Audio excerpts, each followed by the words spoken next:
चलो बेटा शुरू करो। बताओ ऋग्वेद के 10वें मंडल में निम्न में से किसका उल्लेख पहली बार किया गया है? हाँ, पुरोहित का।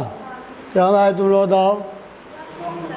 हाँ, किसका उल्लेख किया गया है? शूद्रों का पहली बार उल्लेख किया गया है ऋग्वेद के 10वें मंडल के पुरुष सूक्त में। तो ऋग्वेद के 10वें मंडल के पुरुष सूक्त में वर्ण व्यवस्था का उल्लेख किया गया है और वर्ण व्यवस्था में शूद्रों का उल्लेख किया गया। ठीक। चीनी यात्री फाहियान किसके शासनकाल में भारत आया था? चंद्रगुप्त द्वितीय, मौर्य नहीं, तो चंद्रगुप्त द्वितीय के समय में आया था। ठीक है, चंद्रगुप्त द्वितीय के समय में आया था। और कब आया कब गया बेटा? तो 399 में आया था, 412 में भारत से चला गया। ठीक है, चलो भाई बताओ। तुम्हें बताओ क्या कि 16 महाजनपद के बारे में जानकारी मिलती है कहाँ? अंगुत्तर निकाय। तो अंगुत्तर निकाय में मिलती है। निम्नलिखित में से किस सुल्तान ने बाजार नियंत्रण व्यवस्था को लागू किया था? अलाउद्दीन खिलजी। तो बाजार नियंत्रण व्यवस्था को लागू किया था अलाउद्दीन खिलजी। अलाउद्दीन खिलजी का बाजार नियंत्रण कराने का उद्देश्य क्या था? धन, हाँ, उद्देश्य था धन एकत्रित कर सैन्य व्यवस्था को मजबूत करना। ठीक है, और साम्राज्य का विस्तार करना इसका मुख्य उद्देश्य था। इसके बाद हम आ जाते हैं, बैठ जाओ। तो जल्दी बताओ। प्रसिद्ध हल्दी घाटी का युद्ध 1576 में लड़ा गया। ये किसके बीच लड़ा गया था? अकबर और महाराणा प्रताप के मध्य लड़ा गया। ठीक है, और अकबर की सेना का नेतृत्व किसने किया था? अकबर की सेना का नेतृत्व मान सिंह ने किया था। ठीक है, मान सिंह ने किया था। ललित कला अकादमी, तो ललित कला अकादमी की स्थापना कब हुई भाई? 1954 में। संगीत कला 53 में, ललित कला 54 में हुई है। और उस्ताद बिस्मिल्लाह खान किस वाद्य यंत्र से संबंधित है भाई? शहनाई। क्यों भाई? शहनाई वादन। इसके बाद हम आते हैं कि वर्ष 1923 के रविन्द्रनाथ टैगोर की कौन सी जयंती मनाई गई है? चलिए बताइए, रविन्द्रनाथ टैगोर की कौन सी जयंती मनाई गई भाई? हाँ, आप लोग बताओ भाई। हाँ, 161वीं। क्या भाई आप लोग बताइए। हमें लगता है 162वीं होगी।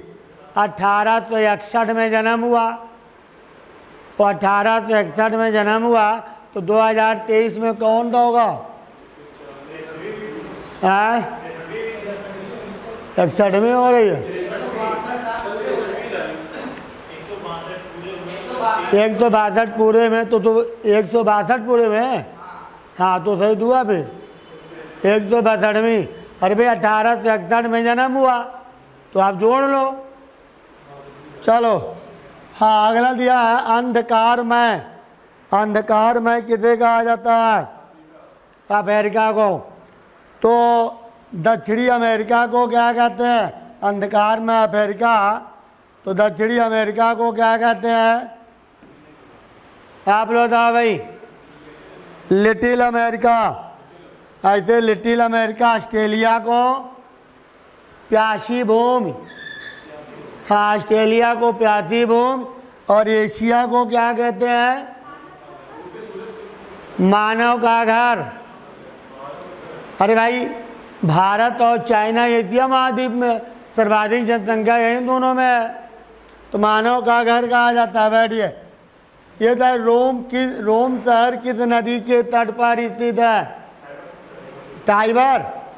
तो रोम शहर टाइबर नदी के तट पर स्थित है। क्या भाई सही है गलत है? ये बताइए भारत का सबसे ऊंचा जलप्रपात कौन सा है? भारत का सबसे ऊंचा जलप्रपात क्या है? जोग या गरसोप्पा? चौथा जोग या गरसोप्पा है कहाँ भाई? गरसोप्पा है कहाँ? शरावती नदी, शरावती नदी, शरावती नदी कर्नाटक, शरावती नदी कर्नाटक में है। ठीक है ना? इसके बाद हम आ जाते हैं निम्नलिखित भारतीय राज्यों में से किस राज्य की कोई समुद्री सीमा नहीं है भाई? है गुजरात। क्यों समुद्री सीमा नहीं गुजरात की? सर्वाधिक तो गुजरात है। राजस्थान, तो राजस्थान की कोई समुद्री सीमा नहीं है। गुजरात भी है, गोवा भी है, महाराष्ट्र भी है। ये था भारत में राष्ट्रीय आय का आकलन कौन? दादा भाई नौरोजी। और कौन सी संस्था है जो भारतीय आय का आकलन करती है? केंद्रीय सांख्यिकी संगठन की स्थापना कब हुई है? 1951। बिल्कुल सही बैठो। ये था ये महालनोबिस मॉडल। महालनोबिस मॉडल का संबंध किस पंचवर्षीय योजना से है?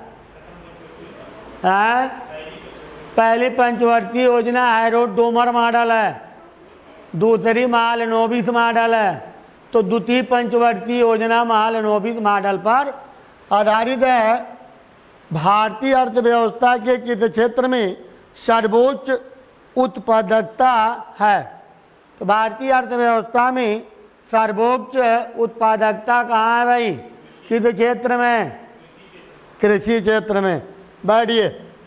यह था ये निम्न में से कौन सी रीट ऐसी है जो केवल किसी सरकारी पदाधिकारी के विरुद्ध लागू की जा सकती है? बताइए कौन सी रीट है? हमको कितनी रीटें? 5 रीटें हैं। क्या भाई 5 है कि 4 है? बंदी, प्रत्यक्षीकरण, परमादेश, अधिकार परीक्षा, उत्प्रेषण और प्रतिषेध। ठीक है, तो हमको जरा पांचों बताइए क्या है। पहले हमको बताइए बंदी प्रत्यक्षीकरण क्या है? तो बंदी प्रत्यक्षीकरण आदेश, ठीक है, न्यायालय आदेश जारी करती है। 5 रीटें हैं। तो पहला जो आता है आपका बंदी प्रत्यक्षीकरण, तो न्यायालय या आदेश पुलिस प्रशासन के विरुद्ध जारी करती है। ताकि जिस व्यक्ति को आपने बंदी बनाया है और जिस कारण से बंदी बनाया है, कारण सहित हमारे सामने उपस्थित किया जाए, ताकि हम उस पर विचार विमर्श कर सकें कि समुचित कारण सही है अथवा नहीं। यदि सही है तो उसे दंड दिया जाए, अन्यथा उस व्यक्ति को रिहा कर दिया जाए। ठीक है। और दूसरा पॉइंट आता है कि परमादेश। तो परमादेश किसी अधिकारी, अधीनस्थ न्यायालय या सरकार अधीनस्थ न्यायालय या सरकार के विरुद्ध जारी किया जाता है यदि वह अपने दायित्वों का निर्वाह ना कर रहा हो। प्रतिषेध अधीनस्थ न्यायालय के किसी एक न्यायाधीश के विरुद्ध जारी किया जाता है। उत्प्रेषण समस्त अधीनस्थ न्यायालय के विरुद्ध जारी होता है। अधिकार परीक्षा उसके विरुद्ध जारी किया जाता है जैसे किसी व्यक्ति ने किसी पद को जबरदस्ती कब्जा कर लिया है, किसी ने किसी प्लाट कब्जा कर लिया है, तो उसके विरुद्ध जारी किया जाता है। और उनसे न्यायालय पूछताछ करती है कि अगर आप इस पद पे कार्य कर रहे हैं तो किस अधिकार के अंतर्गत कर रहे हैं। ठीक है भाई, तो ये आता है उसमें। तो 5 रेटे है, तो इसमें क्या आ जाएगा? ये नहीं कहता है कौन से रेट ऐसे जो केवल किसी सरकारी पदाधिकारी, परमादेश जाएगा। बंदी प्रत्यक्षीकरण केवल पुलिस प्रशासन के विरुद्ध जारी होता है और परमादेश समस्त अधिकारी, सरकार या अधीनस्थ न्यायालय के विरुद्ध जारी होता है। ठीक है भाई, चलिए इसका नंबर है भारत में नागरिक कितने वर्ष की आयु में अपना वोट दे सकते हैं? 18 वर्ष। पहले कितना था? हाँ, तो किस संशोधन के तहत 18 वर्ष कर दिया गया?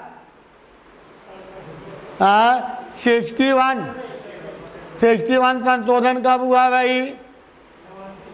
89 में। क्या भाई? 61 संशोधन 89 में हुआ था। चलिए, ये संयुक्त राष्ट्र संघ की वैश्विक मृत्यु जन्म और नवजात मृत्यु के मामलों की सूची में पहला देश कौन आता है भाई? बताइए, पहला देश कौन आता है?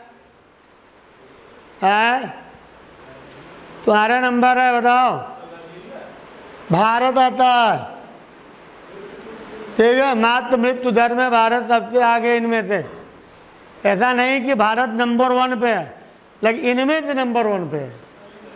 ठीक है, यह था पंचायती राज व्यवस्था संबंधित प्रावधान भारतीय संविधान के 11वीं।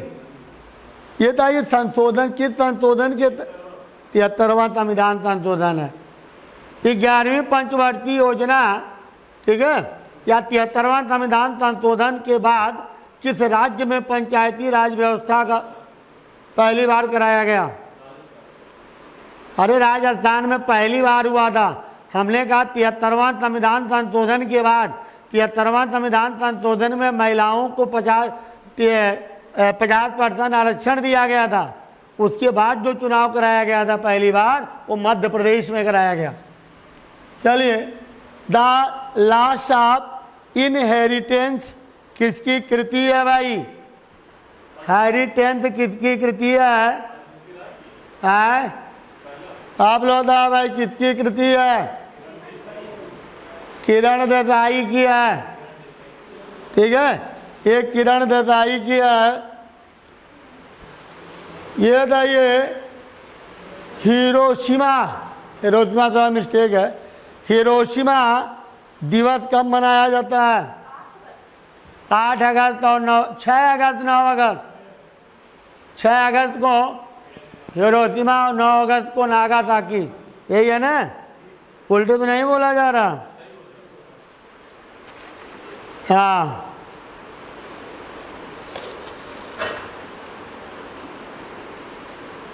छह अगस्त है। चले भाई आगे बढ़े। शिशु में मातृत्व स्थापित करने के लिए निम्नलिखित में से किस एक तकनीक का प्रयोग किया जाता? प्रोटीन विश्लेषण, डीएनए फिंगरप्रिंट, गुणसूत्र या डीएनए का मात्रात्मक विश्लेषण? डीएनए का मात्रात्मक विश्लेषण। ठीक, क्यों भाई? सही है ना?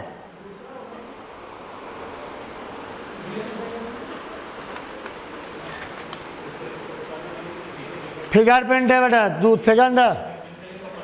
हाँ, सेकंड जाके DNA fingerprints. Institutional ranking framework लाने वाला देश का पहला राज्य कौन सा है भाई? बताइए, कितना नंबर है?